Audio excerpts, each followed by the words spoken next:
Bismillahirrahmanirrahim. Alhamdulillahi rabbil alamin. Alhamdulillahilladzi hadana li hadza wa ma kunna linahtadiya laula an hadana Allah. Asyhadu an la ilaha illallah wahdahu la syarika lah. Wa asyhadu anna Muhammadan abduhu wa rasuluh. Allahumma salli wa sallim wa barik ala abdika wa rasulika Muhammad wa ala alihi wa sahbihi wa man sar ala nahjihi wa ihtada bihadihi wa istanna bisunnatihi ila yaumiddin, amma ba'du. Yang dihormati pengurusi majlis, pengurusi ahli yang terkuasa masjid ataupun surau Al-Amin, muslimin dan muslimat, para pencinta ilmu di alam nyata dan juga di alam maya. Assalamualaikum warahmatullahi wabarakatuh. Alhamdulillah, syukur kita kepada Allah Azza wa Jalla kerana pada hari ini 11 hari bulan 11 2023 kita dapat teruskan agenda program yang dianjur oleh surau Al-Amin, iaitulah program majlis ilmu untuk memberi kepahaman, kesedaran dan memantapkan keimanan dan kecintaan kita kepada Allah Azza wa Jalla. Jadi alhamdulillah para jemaah sekalian, tajuk yang kita akan bincang hari ini iaitulah tentang meneladani akhlak Rasulullah sallallahu alaihi wasallam. Allah SWT anugerahkan kepada kita Rasul yang mulia, Sayyidul Anbiya'i wal Mursalin, ketua bagi segala Nabi dan bagi segala Rasul. Dan Allah anugerahkan kepada Nabi SAW suatu keistimewaan jawatan, wa innaka la'ala khuluqin azim, sesungguhnya engkau mempunyai akhlak budi pekerti yang mulia. Dan Allah Ta'ala perintahkan kepada umatnya, laqad kana lakum fi rasulillahi uswatun hasanah. Bagi kamu dalam diri Nabi SAW itu, iaitulah contoh akhlak yang baik. Bagaimana kita nak contoh kalau kita tak tahu? Bagaimana kita nak ikut kalau kita tak kenal? Maka kata di para ulama, tak kenal maka tak cinta. Macam mana nak kenal kalau tak belajar? Buku tentang Nabi pun tak ada, cerita tentang Rasulullah sallallahu alaihi wasallam pun tidak ada. Habis macam mana kita mau kenal? Macam mana kita mau tahu kalau semua itu tidak menjadi agenda, tidak menjadi pelajaran, tidak menjadi perkara yang patutnya kita kena ingat? Maka para jemaah sekalian, itulah yang kita perlu belajar, yang kita perlu tahu, yang kita perlu ingat, bahawa setiap pelajaran tentang Rasulullah sallallahu alaihi wasallam adalah merupakan suatu kewajipan bagi kita untuk mengenali Nabi sallallahu alaihi wasallam yang mulia. Jadi tak mungkin kita kenal kalau kita tak belajar. Macam mana kita nak kenal? Kita kena belajar, kita kena ikut, kita kena tahu apa yang diajar oleh baginda Nabi sallallahu alaihi wasallam kepada kita. Jadi alhamdulillah, tajuk yang diberi sangat menarik. Bagi anak, tajuk yang kita bincang ini sangat menarik. Sebab apa menarik? Sebab kita nak tahu tentang Rasulullah sallallahu alaihi wasallam. Kita kena kenal baginda dengan sifat dia, dengan akhlaknya, dan juga dengan perkara yang sepatutnya kita belajar. Jadi para jemaah sekalian, insya-Allah ada beberapa isu yang akan ana kemukakan dalam tajuk yang kita akan bincang ini biiznillahi azza wa jalla, dengan izin Allah azza wa jalla. Maka yang pertama, kita semua sudah pasti nak berakhlak dengan akhlak Nabi sallallahu alaihi wasallam. Maka yang pertama sekali yang tuan-tuan kena ingat, yang kita kena tahu, iaitulah apakah yang dikatakan akhlak. Jadi para ulama duk bincang akhlak ni boleh kita belajar, boleh kita buat-buat, atau akhlak itu diberi oleh Allah Azza wa Jalla. Jadi ulama ni dia bincang dua perkara. Dia kata akhlak Nabi SAW atau akhlak siapa saja, Allah Ta'ala dipanggil anugerah ataupun usaha. Kalau kita kata anugerah, tak boleh buat apa. Mana kalau orang tu akhlak dia tak baik, jadi buruk seumur hidup lah dia. Kita kata ini satu kepincangan yang berbahaya kepada kita, para jemaah sekalian, kalau kita buat tuduhan sedemikian. Kita kata akhlak ni hanya Allah Ta'ala yang beri. Jadi kalau akhlak kita baik, baiklah kita. Kalau akhlak orang tu tak baik daripada awal lagi, mana buruklah seumur hidup dia, kita mengatakan ini satu tuduhan yang agak berat. Baik. Kalau kita kata akhlak itu boleh diusahakan, maka itu para ulama mengatakan akhlak itu boleh diusahakan, maka kita mengatakan wajib atas kita usaha, wajib ke atas kita kena ikut. Sebab apa? Sebab tak mungkin kita berakhlak tanpa mengikut ajaran yang dibawa oleh Nabi sallallahu alaihi wasallam. Jadi di sini ada beberapa perkara yang tuan-tuan kena belajar, kena ikut dan kena tengok. Yang pertama, kita kena usaha. Kena berusaha untuk mendapat akhlak yang mulia. Sama ada dengan latihan. Yang pertama sekali kita kena belajar, kemudian kita kena berlatih supaya dapat akhlak yang mulia. Dalam hadis Nabi sallallahu alaihi wasallam, Nabi kita bersabda, dia kata al-yadul ulya khairum minal yadis sufla.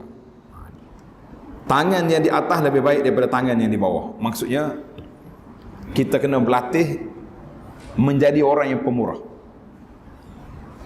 Allah Subhanahu wa taala dia tahu hamba dia ni ada orang yang pemurah secara semula jadi. Kalau ada duit, dia akan sedekah, dia akan bantu orang, dia akan tolong orang. Tapi ada di kalangan manusia bakhil sehingga dipaksa. Macam mana dipaksa? Dipaksa supaya bersedekah, iaitulah melalui zakat.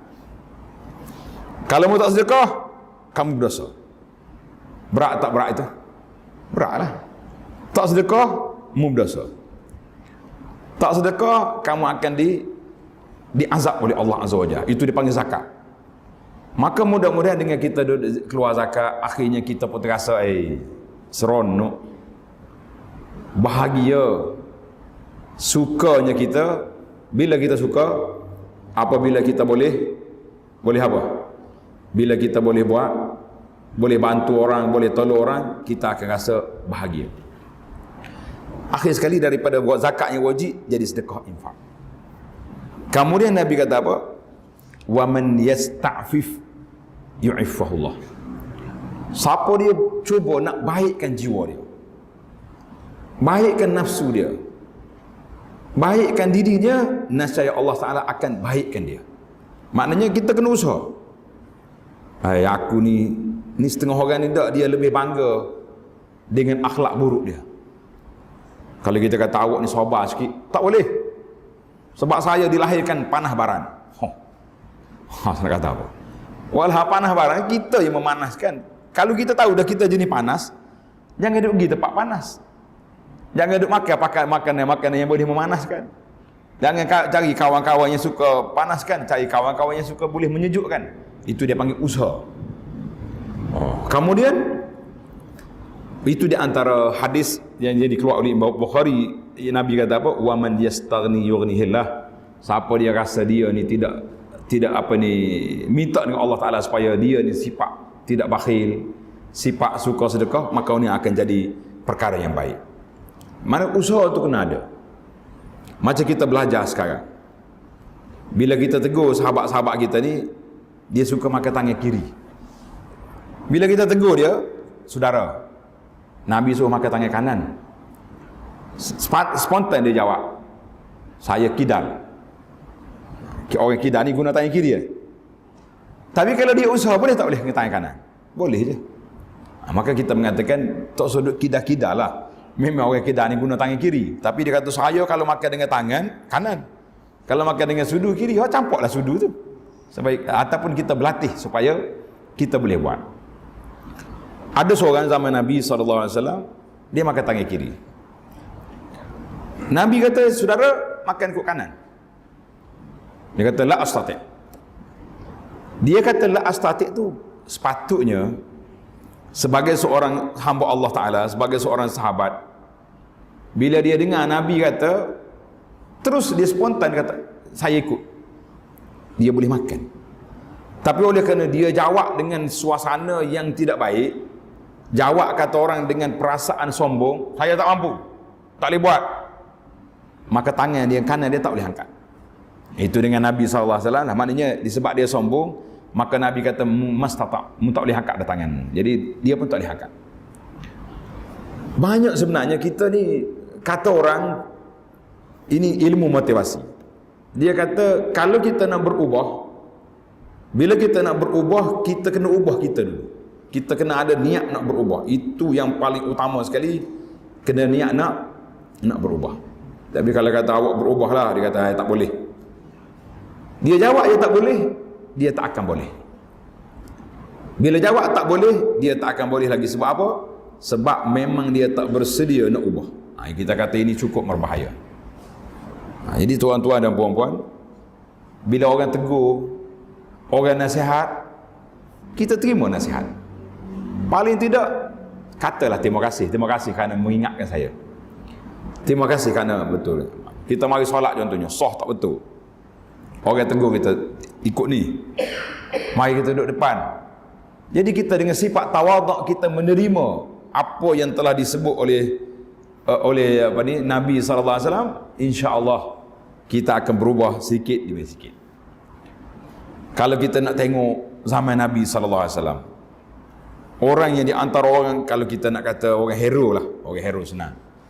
Kalau saya kata Gedebel, dia kata, oh, Ustaz Kecik Kelantan pula. Nah, orang Gedebel. Siapa dia orang Gedebel zaman Nabi SAW? Sayyidina Umar. Umar ni tak ada lah orang takut dengan dia. Sehingga di awal Islam, Nabi kita berdoa, ya Allah, berilah kekuatan kepada Islam di antara salah seorang daripada dua Umar. Siapa dia Umar? Umar bin Khattab dengan Amr bin Hisham Abu Jahal. Abu Jahal tu bukan nama dia tu, nama dia Amr bin Hisham. Allah Ta'ala pilih Umar bin Khattab radhiyallahu anhu. Rezeki dia nak jadi sahabat yang besar, nak jadi orang yang hebat, maka Umar bin Khattab yang dipilih oleh Allah Azza wa Jalla. Umar bin Khattab yang dipilih oleh Allah Azza wa Jalla. Umar daripada watak yang garang, watak yang orang panggil backing, bengis. Akhir sekali para ulama mengatakan di pipi Sayyidina Umar ada kesan lorong air mata, tangisan dia setiap malam pada Allah Azza wa Jalla. Mana daripada seorang yang dulunya ganas, seorang yang dulu yang begitu garang kata orang, tapi kepada seorang abid yang matanya mengalir sentiasa kerana takut pada Allah Azza wa Jalla. Jadi jangan kita kata aku tak boleh, hati dah keras. Ini orang sombong, ya orang tak boleh berubah. Jadi ahli motivasi kata, tuan-tuan tanda, orang yang tak mau berubah ataupun tak boleh berubah, 3 kategori manusia. Yang pertama, orang mati. Orang mati boleh berubah? Tak boleh lah, sebab dia sudah mati. Nak berubah macam mana mati? Tak boleh berubah. Yang kedua, orang yang jahil rasa dia pandai. Ni kalau kita tegur, dia celak mata kita pula. Awak ni pandai nak tegur aku.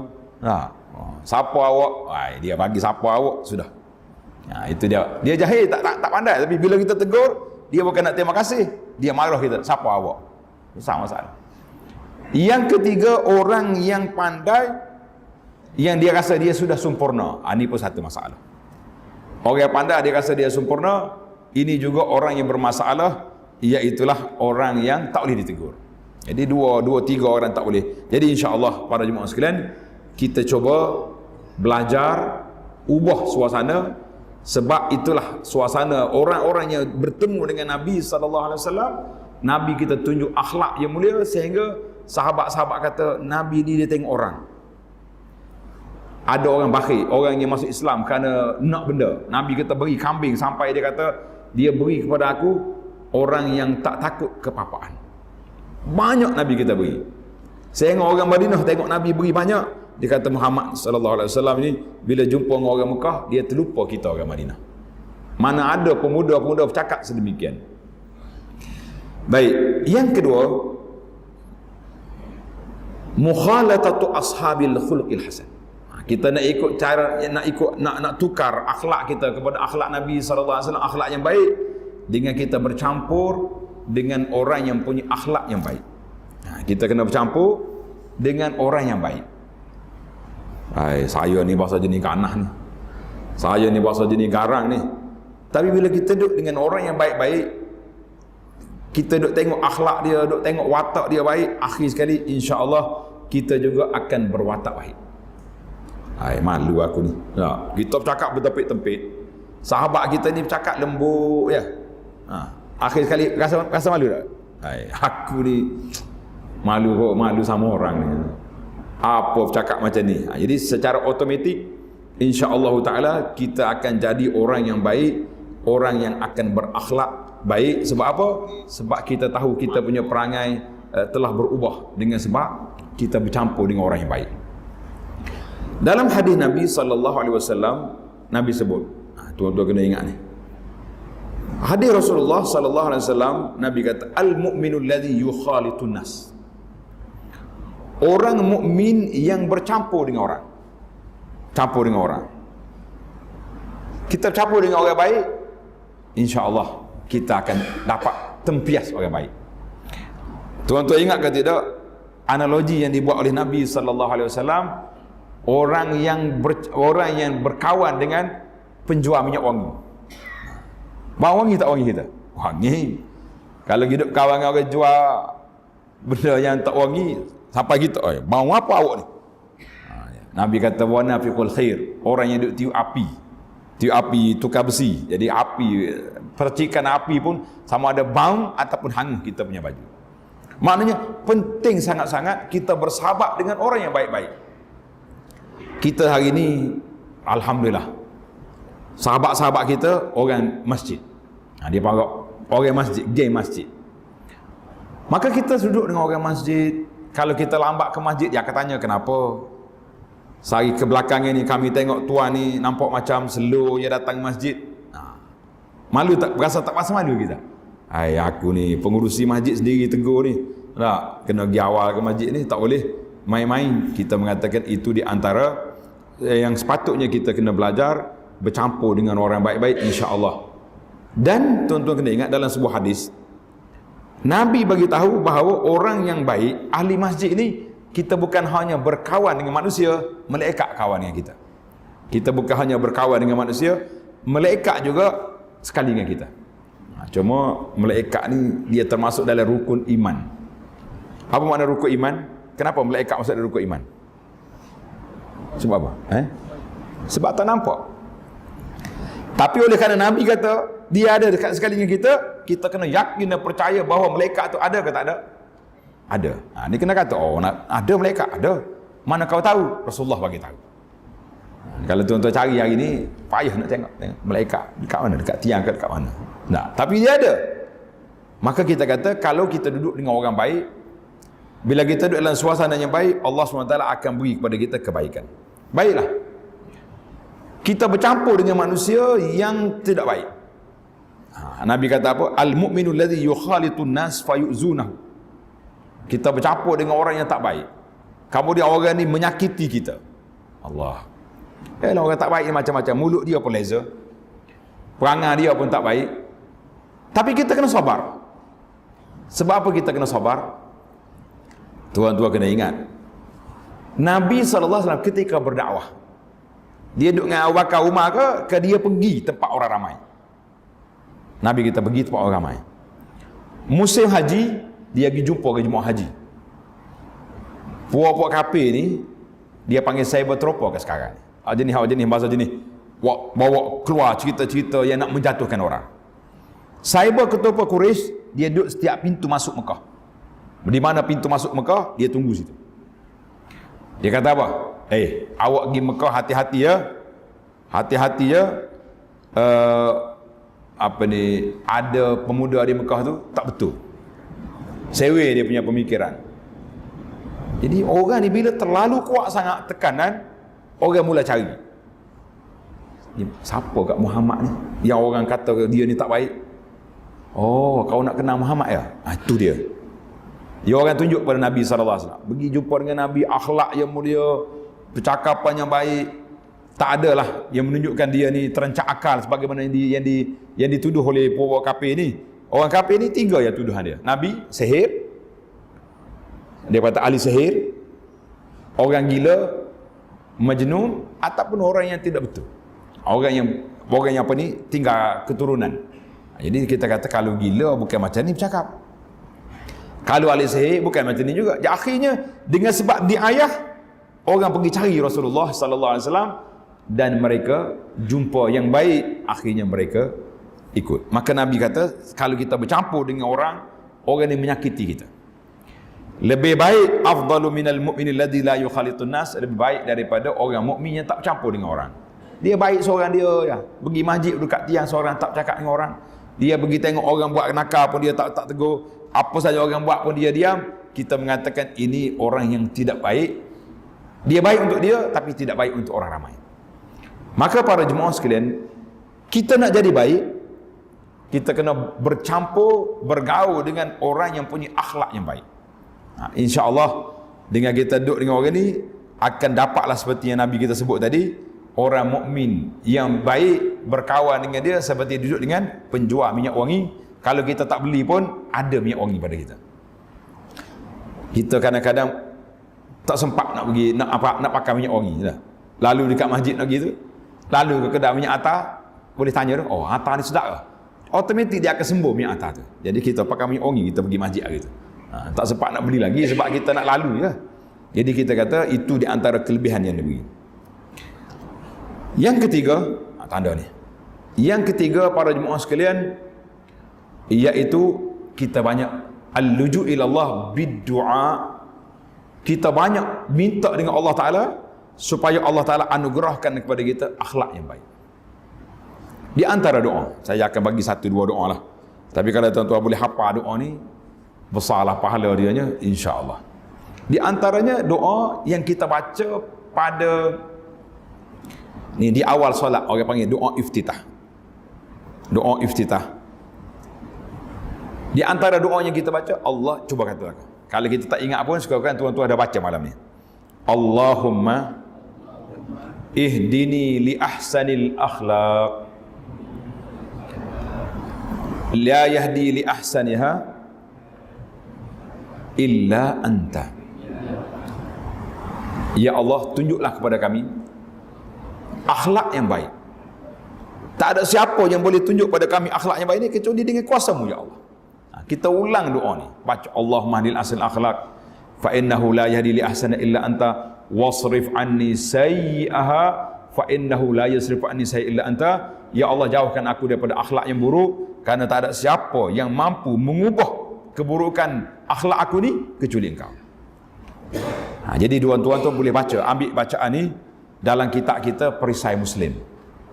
Perisai Muslim ni kalau tuan nak yang free, kita ni kalau tanya free semua nak free lah ke tak? Coba ambil tengok dalam web www.dartaibah.com, tengok kat bawah tu dia tulis kitab Perisai Muslim PDF. Tekan situ. Ambil letak dalam grup keluarga kita, dalam grup anak-beranak kita, dalam grup masjid, dalam grup apa saja pun, supaya kita ini dapat. Dan di antara doanya dia ajar, iaitulah di awal solat kita, Allahumma hdini li ahsanil akhlaq fa innahu la yahdi li ahsaniha illa anta. Ya Allah, tunjukkan kepada aku akhlak yang baik kerana tak ada siapa boleh beri kepada aku akhlak yang baik kecuali Allah Azza wa Jalla. Wasrif anni sayyi'aha, ya Allah, jauhkan aku daripada akhlak yang buruk. Tak ada siapa yang boleh tukar akhlak aku ini kecuali dengan kuasa Allah Azza wa Jalla. Siapa dia ingat? Boleh ingat dah? Dia kata baru nak cari kitab. Macam mana mau ingat? Yang boleh tulis tu tolong tulis di ruang komen kita, ruang komen tulis hadis ni. Hadis minta akhlak yang mulia. Kita kata alhamdulillah. Jadi para jemaah sekalian, itu satu doa. Kita ambil 2-3 doa cukup lah kan. Banyak-banyak kan takut tak ingat pula. Yang kedua, Itulah hadis ni sahih. Yang kedua hadis Allahumma, coba kata, inni a'udzubika min munkaratil akhlaq wal a'mal wal ahwa wal adwa. Hak ni kalau kena hak ni, hafal hak ni kita kata banyak dalam pahala kita ni. Cuba kata Allah sekali lagi, Allahumma inni a'udzubika min munkaratil akhlaq wal a'mal wal ahwa wal adwa. Kalau kita terjemah doa ni rasa menarik. Tuan-tuan yang tak boleh baca Arab, tulis ikut Melayu. Ya Allah, aku minta berlindung denganmu daripada munkaratil akhlak. Munkaratil akhlak mana? Akhlak yang buruk. Apa dia akhlak yang buruk ni? Semua benda. Penyakit-penyakit hati yang terkandung dalam hati kita ni. Dendam, sakit hati kepada orang, apa lagi? Benci kepada orang mukmin, minta Allah hilang. Itu dari sudut hubungan kita dengan manusia. Dari sudut hubungan kita dengan Allah Ta'ala, kita minta daripada akhlak yang buruk. Apa dia? Riak, takabur, sum'ah, nak suruh orang puji kita sentiasa. Ini dipanggil al-ujub, bangga diri. Itu semua penyakit-penyakit akhlak. Jadi sama ada penyakit akhlak kita dengan orang, hasad, dendam, benci pada orang, ataupun penyakit akhlak kita dengan Allah Azza wa Jalla, kita minta Allah Ta'ala hilangkan. Yang kedua, wal a'mal, kita minta Allah Ta'ala hilangkan kemungkaran, benda tak baik dalam amalan kita, yang zahirnya atau yang batin. Yang zahir, khianat pada orang, merompok harta orang, mengata kepada orang, ataupun buat benda-benda yang dilarang oleh Allah Azza wa Jalla. Termasuklah mencuri, merompok, bunuh orang. Itu semua tu dipanggil munkaratil a'mal, perbuatan-perbuatan yang mungkar, yang tidak baik. Yang ketiga, munkaratil ahwa, iaitulah daripada kemungkaran ikut hawa nafsu yang cukup berbahaya. Jadi hawa nafsu kita ni, dia nak suruh kita ni buat benda yang tak baik ya. Nak suruh kita tinggalkan segala arahan Allah Azza wa Jalla, supaya kita buat perkara-perkara yang dilarang oleh Allah Azza wa Jalla. Maka itu di antara perkara yang kita kena selesaikan di atas dunia. Satu lagi yang kita minta, yang ni ramai juga orang berminat, wal adwa. Adwa ni ambil daripada perkataan adwa, mana segala jenis penyakit yang berbahaya atas dunia ini. Tuan-tuan kata penyakit apa yang kita takut hari ni? Penyakit kanser, penyakit kencing manis, penyakit darah tinggi, penyakit jantung, dan semua kita kata, kita niat bila kita sebut, aku minta berlindung denganmu ya Allah daripada akhlak yang buruk, perbuatan yang tidak baik, hawa nafsu yang mengajak kepada buat benda mungkar, dan juga segala jenis penyakit-penyakit kronik yang ada atas dunia ini. Hadis ini rawahu Tirmizi dengan sanad yang sahih. Jadi alhamdulillah, maknanya cara yang ketiga, kita banyak berdoa kepada Allah Azza wa Jalla untuk kita, dan juga jangan lupa doa untuk keluarga kita. Untuk keluarga kita doa ke tidak? Kena doa. Ibu bapa bila berdoa pada anak, jangan duk kira nak 5A 10A je. Kita duk nampak hak tu je. Kita kena doa juga Allah Ta'ala lindungi daripada keburukan akhlak. Akhlak yang paling buruk sekali, akhlak kita dengan Allah Azza wa Jalla, iaitulah derhaka kepada Allah. Ya Allah, lindungi anakku daripada tak solat, daripada terjebak dengan ajaran-ajaran yang sesat, yang menyeleweng daripada sunnah. Jadi kita doakan. Jadi kita jangan lupa para jemaah sekalian, itulah dipanggil keburukan akhlak yang sangat berbahaya, akhlak kita dengan Allah Azza wa Jalla. Itu dua doa. Kemudian yang lain-lain tu banyak lagi, tuan-tuan boleh ambil lah. Ataupun ketika kita berpindah kepada cara yang keempat. Cara yang keempat untuk kita ingat kepada Allah Azza wa Jalla, untuk kita ikut gaya hidup Nabi sallallahu alaihi wasallam. Cara yang keempat iaitulah kita sentiasa kena ingat akhlak Nabi. Ingat sikap Nabi sallallahu alaihi wasallam. Sikap Nabi dengan Allah. Nabi jaga segala amalan ibadat yang wajib dijaga. Yang sunat Nabi buat ke tidak? Sangat kuat. Sehingga Nabi kita solat malam sampai bengkak kaki. Kita ini tak sedap bengkak-bengkak lah. Nabi kata sebaik-baik amalan yang disukai oleh Allah Azza wa Jalla daripada hamba dia, iaitulah kita amal sikit tapi berterusan. Hari ini contohnya kita kata yang paling mudah ni. Zikir yang kita bagi ni, nama dia zikir 4 kalimah. Apa nama zikir? Zikir 4 kalimah. Coba tuan-tuan baca zikir ni, ingat ke tak ingat? Kata subhanallah, alhamdulillah, wa la ilaha illallah, wallahu akbar. Ingat dah? Siapa dia tak ingat? Nah, jadi gaya Nabi, kerja dia, mulut dia basah dengan menyebut nama Allah Azza wa Jalla. Aisyah kata kana Nabi sallallahu yazkurullah ala kulli ahyan. Kerja dia sebut nama Allah. Dia berzikir, dia istighfar. Tadi kita sebut tentang Nabi kita istighfar, taubat. Di antara istighfar dia, Rabbighfirli wa tub alayya innaka antat tawwabur rahim. Kata Ibnu Umar, Nabi duduk sekali dengan kita, aku duk hitung istighfar dia sampai 100 kali. Dia tak berdosa. Jadi kita ingat, oh, Nabi istighfar, Nabi solat sunat, Nabi puasa sunat. Takkan aku tak nak buat? Satu.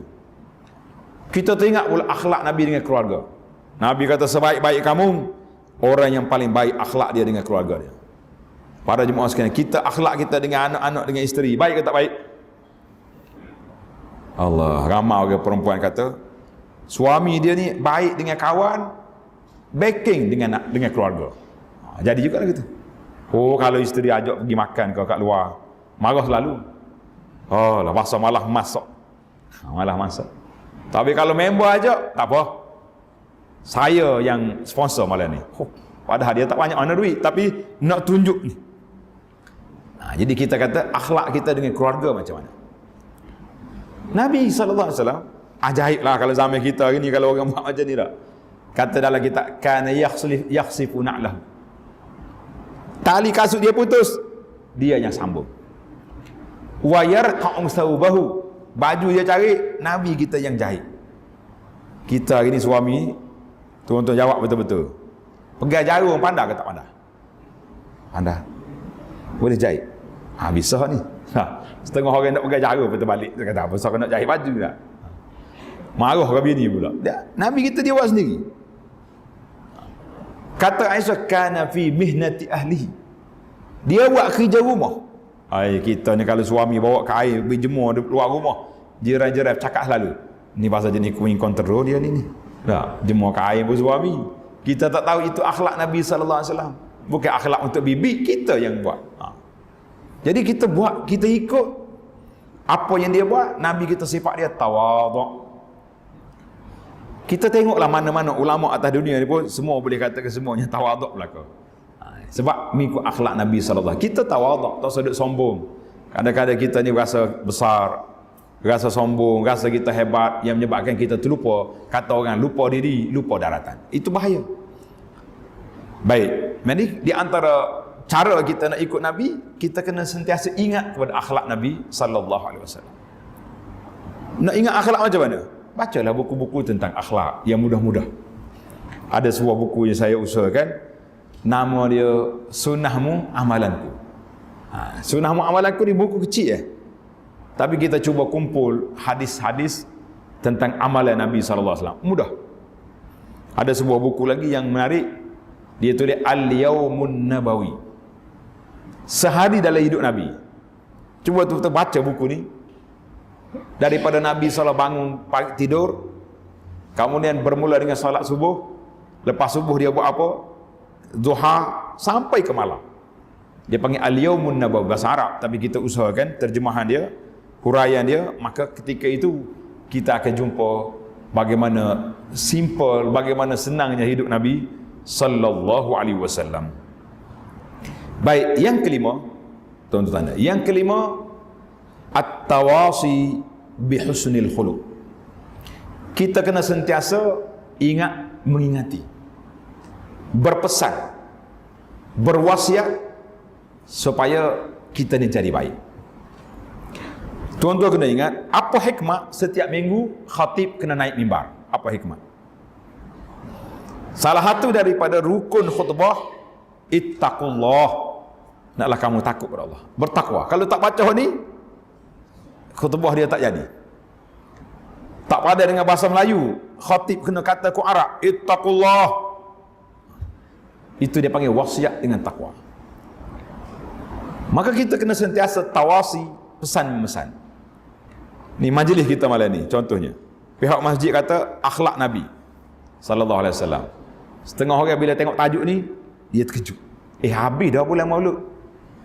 Dia ingat akhlak Nabi ni bila Maulud je kena bincang. Lepas pada bulan Maulud tak boleh bincang. Kita kata sepanjang tahun, sepanjang hidup kita kena pesan dengan akhlak Nabi sallallahu alaihi wasallam. Dan kita pun kait. Contohnya kita nak ajar anak kita makan. Nak ajar anak makan, anak makan dengan tangan kanan. Makan baca bismillah. Makan makanan yang depan dulu. Sebab apa? Sebab ini ajaran Nabi sallallahu alaihi wasallam. Jadi budak apabila dia buat benda ni, dia jumpa kawan dia pula, tengok kawan tak baca bismillah, Nabi marah. Nabi suruh, jadi kita nak kaitkan semua perbuatan kita dengan Rasulullah sallallahu alaihi wasallam. Asatizah, para penceramah pun jangan lupa. Setiap kali kita nak sebut benda-benda yang akhlak yang baik, mulai dengan hadis Nabi sallallahu alaihi wasallam.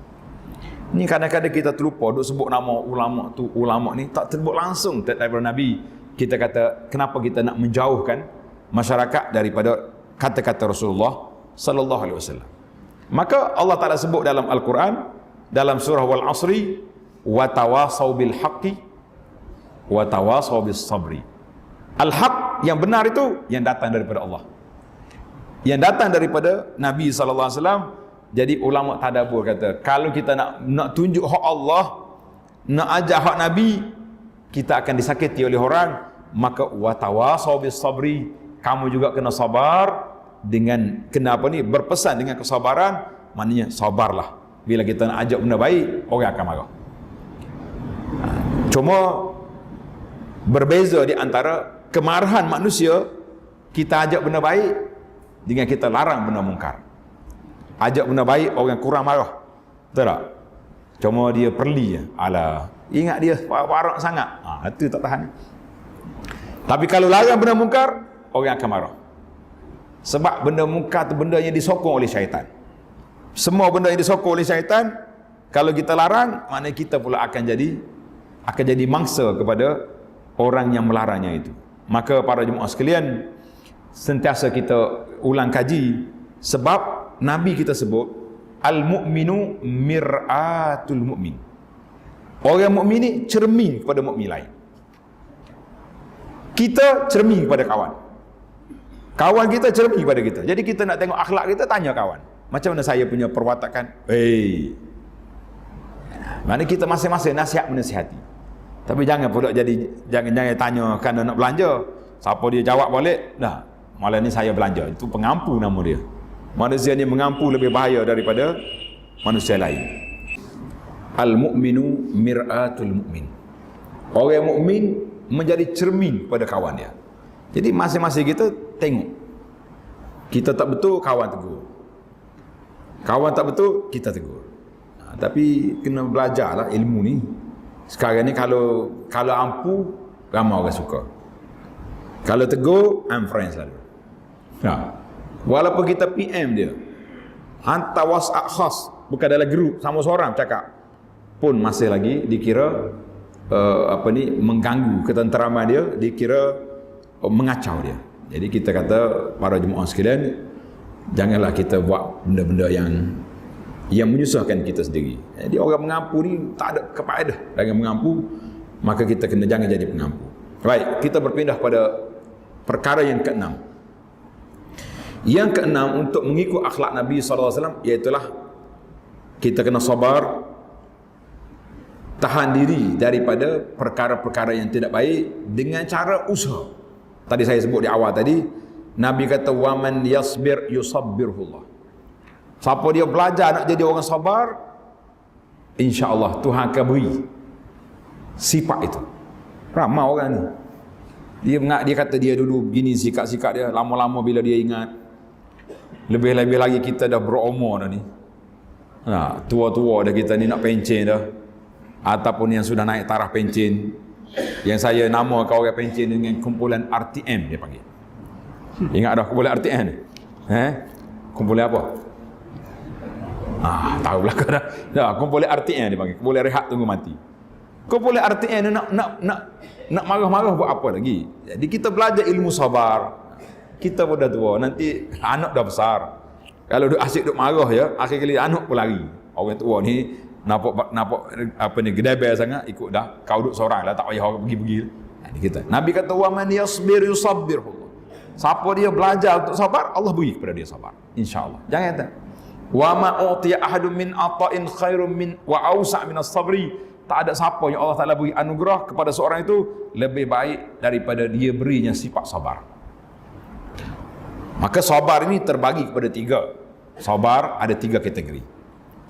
Sabar yang pertama yang kita nak, iaitulah sabar untuk melakukan ketaatan pada Allah Ta'ala. Kita nak buat benda baik ni kena sabar. Kalau tidak, tak jadi.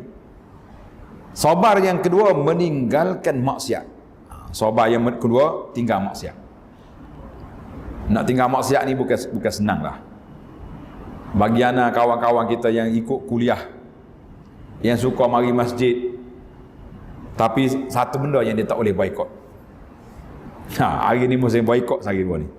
Saya tak namakan syarikat mana kita kena boikot, sebab nampak ada pro kontra.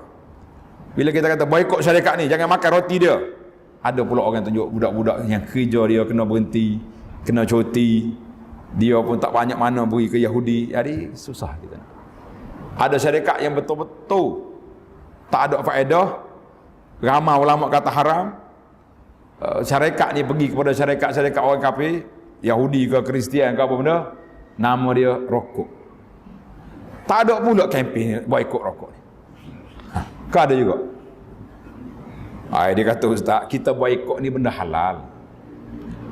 Rokok ni bagi haram, tak payah boikot dah. Memang sepatut dia boikot daripada awal lagi. Tak payah dia boikot lah rokok dia.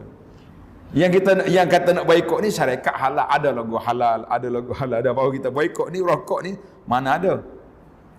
Saya pernah tanya pakcik-pakcik isap rokok, kata pakcik, waktu nak cucuh rokok ni sempat ke Allahumma barik lana fi ma razaqtana? Ada. Kata orang tak baca ustaz. Nah, betul-betul lah. Jadi kalau nak merokok ni kena tangan kiri, jangan tangan kanan. Sebab dia standard dengan nak pergi ke tandas dengan kaki kiri. Jadi orang nak merokok tu jangan lupa, satu jangan baca doa, yang kedua guna tangan kiri, jangan tangan kanan. Dia kata mana berat macam ni. Sebab kita nak belajar. Dia kata di antara yang payah kita nak sabar meninggalkan maksiat. Payah. Yang ketiga, sabar di atas musibah. Yang ni kita terpaksa kena sabar. Kalau tidak, kita kehilangan dua kelebihan. Orang kena bermusibah atas dunia, kalau dia sabar, dia boleh pahala. Kalau tak sabar, dia kerugian dia. Hak dunia pun rugi, sebab barang dia dah rusak, dah hilang. Akhirat rugi pula sebab pahala dia tak ada. Jadi jangan rugi dua kali. Kata orang biar rugi sekali, barang kita rugi, tapi pahala kita tak rugi, insya-Allah. Baik, kita tak boleh dah. Bila azan ni kena pelaju dah. Yang ketujuh, ma'rifatu makanatil khuluq bil Islam. Kita kena belajar ilmu kelebihan orang yang berakhlak dalam Islam ini. Kata Nabi sallallahu alaihi wasallam, innal mu'min la yudriku bi husnil khuluq darajatal qa'imis shaim. Orang mukmin akan mencapai dengan akhlak yang baik darjat orang yang berpuasa siang, solat pada tahajud pada waktu malam. Dengan sebab akhlak dia baik, Allah Taala angkat darjat dia. Jadi alhamdulillah para jemaah sekalian. Jadi kalau kita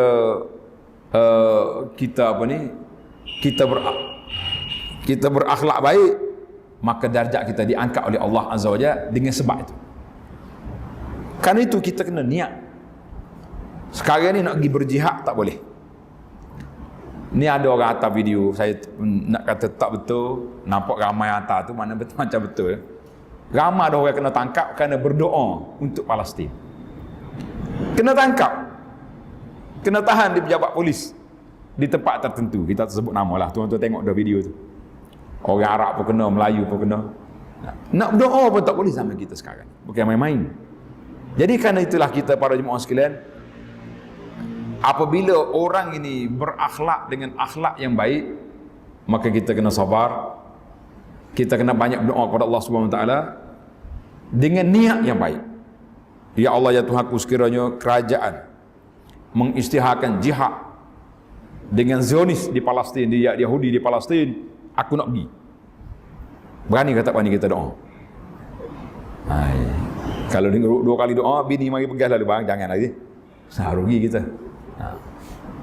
Nabi kata apa? Siapa dia berniat nak berjihad, betul-betul dia niat ikhlas. Kalau ada jihad, buka pintu jihad, aku pergi. Ballaghahu Allahu manazilal syuhada. Allah Ta'ala akan sampaikan darjah orang mati syahid walaupun dia mati di atas tilam di rumah dia.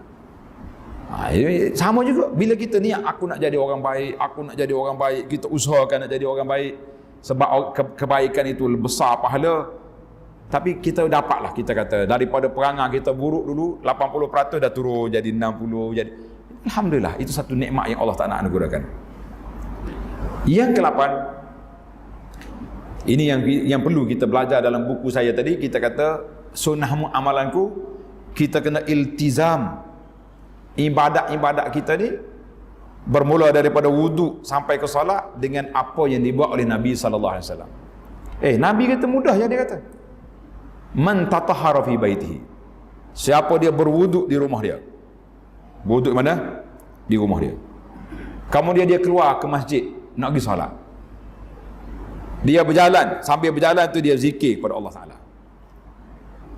Mari masjid, masuk dalam masjid, kalau belum azan dia solat tahiyatul masjid, kalau dah azan kita solat qabliyah. Kemudian dia duduk di saf depan, duduk di saf awal. Apa jadi tuan-tuan para jemaah sekalian? Allah Ta'ala tulis pahala daripada dia keluar rumah sampai balik ke rumah, pahala solat. Ni tuan-tuan yang mari tadi, pukul berapa keluar rumah dia? Kurang pukul 7 lagi dia. Mungkin 6.30 dah mari dah.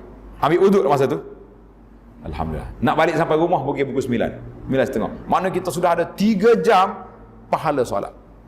Tapi kalau tak ikut sunnah Nabi ni, tak ikut spek yang diajar oleh Nabi, rugi. Ambil kat masjid lah, air banyak. Sudah. Sambil berjalan tu kena sebatang lagi. Kuat batang malam ni. Kena sebatang lagi contohnya. Rugi banyak. Boleh pahala solat jemaah, tapi kita tak meraih pahala yang maksima yang telah diperuntukkan oleh Nabi sallallahu alaihi wasallam. Rugi tuan-tuan. Maka kita kena belajar ibadat kita ikut yang sunnah Nabi. Daripada ambil wuduk lagi dia ajar. Cara-cara ambil wuduk kita belajar. Jangan pula kita bila kata ulang kaji solat wuduk Nabi, habis dia jawab balik, masjid ni apa lo punya perangai? Yang aku ambil wuduk ni tak ikut Nabi ke? Nah, ya ambil wuduk sambil bercakap, komo-komo pun tidak, masuk air dalam hidung tak ada. Jadi basuh kepala sapu gitu je. Jadi kita kata kita nak ulang kaji supaya ada kesempurnaan dalam ibadat kita. Ini menarik. Ini para jemaah sekalian. Baiklah. Yang ke-9, iaitulah kita kena bercampur dengan orang. Kita kena jangan bimbang kepada orang. Kalau kita orang masjid, kita bercampur dengan ahli qaryah kita. Kita boleh buat NGO, badan kebajikan masjid. Sama ada bantuan makanan kita beri, bantuan nasihat kita beri, bahagian bimbingan kita beri. Dia kata ustaz, masjid kita ni semua ada, bimbingan kita ada. Tapi awak bimbing kat mana? Bimbing kat masjid lah. Tapi kita kena tengok di alam nyata, alam realiti sekarang, orang yang mari masjid, yang tak mari masjid dalam qaryah kita ni, lain pada hari Jumaat, mana ramai? Ustaz kalau cakap macam tu payahlah kita nak jawab. Jawabnya ramai yang tak pergi masjid. Maka badan dakwah kita ni kena turun pergi cari orang. Dia kata takkan nak jadi dakwah tabligh pula. Kita tak suruh jadi tabligh, kita suruh sampaikan kepada ahli qaryah kita. Sebagaimana kita sampaikan bantuan kita sampai juga maklumat, ilmu, apa saja yang kita boleh sampaikan, itu yang sepatutnya. Jadi kita kena campur dengan orang, mana dia panggil turun padang. Istilah bahasa kata-kata turun padang. Jadi kita kena turun. Nabi kita SAW, dia tunggu orang nak dakwah, dia pergi. Nabi kita tengah berjalan, ada pakcik panggil, Nabi berhenti jawab. Orang tua, perempuan panggil, Nabi kita layan. Apa saja orang nak jumpa, boleh. Bahkan kadang-kadang Nabi tengah berjalan, Badui mari pegang tali unta. Pegang tali unta Nabi. Ya Rasulullah sallallahu alaihi wasallam, ajar kepada saya. Nabi kita ajar. Sudah Nabi ajar, Nabi kata, da'in naqa, lepas tali. Maknanya simpelnya dia, tapi dia panggil turun padang. Yang ke-10 cukuplah. Yang ke-10 kita kena ikut beberapa contoh, dia panggil namazi, contoh daripada akhlak Nabi sallallahu alaihi wasallam yang penting selain daripada kita belajar tadi, di antara akhlak Nabi yang bersifat tawaduk. Di antara doa yang Nabi kita ajar. Tuan-tuan kalau nak ikut doa ni ikut, kalau tak mau ikut jangan ikut. Sebab bunyi agak menakutkan. Coba kata Allahumma ahyini miskinan. Ya Allah, jadikan aku ni miskin.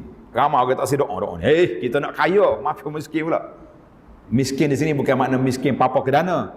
Miskin di sini ulama hadis kata dengan makna tawaduk. Allahumma ahyini miskinan wahsyurni fi zumratil masakin wa amitni miskinan. Hidup aku dalam keadaan miskin, mati dalam keadaan miskin, kumpulkan aku di akhirat bersama orang miskin. Miskin di sini dengan makna tawaduk, bukan makna nak papa kedana. Nabi tak suruh. Dia bahkan Nabi kita minta berlindung pula daripada auzubillah minal kufri wal faqri. Aku minta berlindung daripada kufur dan daripada fakir. Tiba-tiba ayat ni suruh jadi miskin. Lah, miskin di sini dengan makna miskin akhlak, miskin tingkah laku. Jadi mana kita nak minta hidup dalam keadaan miskin, yakni kita miskin kepada rahmat Allah Azza wa Jalla. Dengan makna tawaduk. Sifat tawaduk ni lah kalau kita ada, biarlah kita ada. Tapi biarlah kita berpada-padalah. Jangan pula berjalan esok lain macamnya Pak Cik Haji tu jalan tunduk ya. Sebab apa? Tawaduk. Kita tawaduk ni dalam hati, tuan-tuan. Sifat kita tu. Kalau cakap tunduk saja berjalan tapi hati duk sombong, duk tunggu orang lain ya, tak jadi juga. Yang kedua, tanda sifat al-adl, kita kena bersifat adil dalam semua perkara. Nabi kita sallallahu alaihi wasallam dia sangat adil dari membahagi harta, dan kita sekarang ini mungkin adil dalam pembahagian tapi kurang adil dalam penilaian.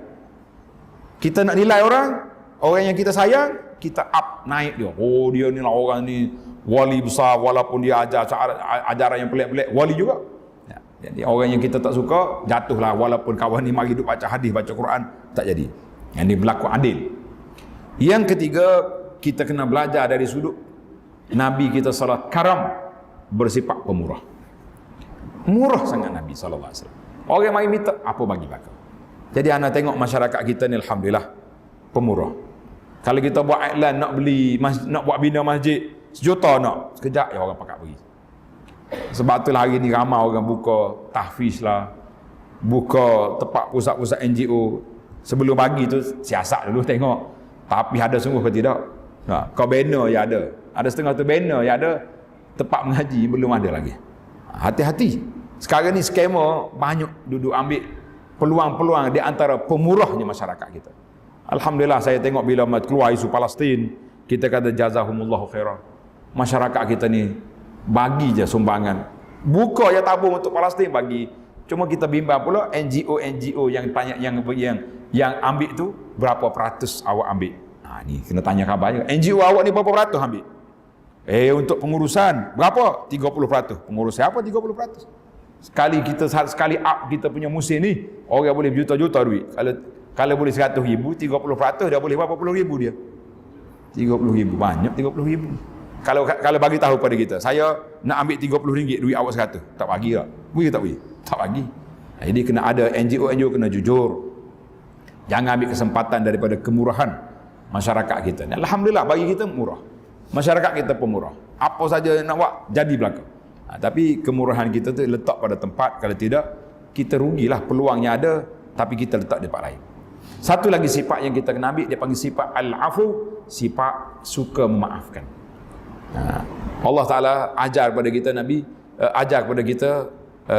ajar doa di malam Lailatul Qadar, malam akhir Ramadan, Allahumma innaka afuun tuhibbul afwa fa'fu anni. Allah Ta'ala sifat pemaaf. Kita nak suruh Allah maaf kepada kita, tapi kita tak maaf kepada orang, itu jadi pelik. Aku nak Allah maaf. Tapi kalau orang salah dengan kita, aku ingat sampai akan mati. Ini di antara perkara yang pelik. Oh, dia tu buat aku ni benda tak baik, aku ingat sampai mati. Dalam Islam yang diajar, kita lupakan kebaikan yang kita buat pada orang. Tulis kaedah ni. Kita kena lupa kebaikan yang kita buat pada orang, dan kita jangan lupa keburukan yang kita buat pada orang. Jelas? Apa dia maksud? Bila kita baik pada orang, lupa. Kalau tidak, kita asyik duduk mengungkit je. Aku tolong banyaklah dia ni, tapi macam tak terima kasih je. Itu dia panggil bahaya. Tapi kalau kita buat tak baik pada orang, kita lupa. Awak dulu cakap saya gini-gini. Tak ada.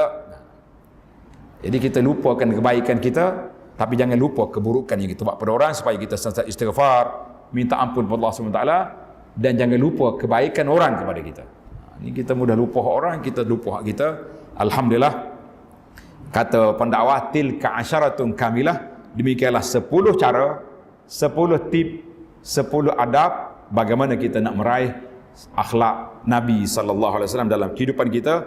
Mudah-mudahan ada manfaatnya kepada kita semua, pengkuliahnya, pendengarnya, dan para penganjurnya, insya-Allah. Amin ya rabbal alamin. Wa sallallahu ala nabiyyina Muhammadin wa ala alihi wa sahbihi ajma'in. Walhamdulillahi rabbil alamin. Wassalamu alaikum warahmatullahi wabarakatuh.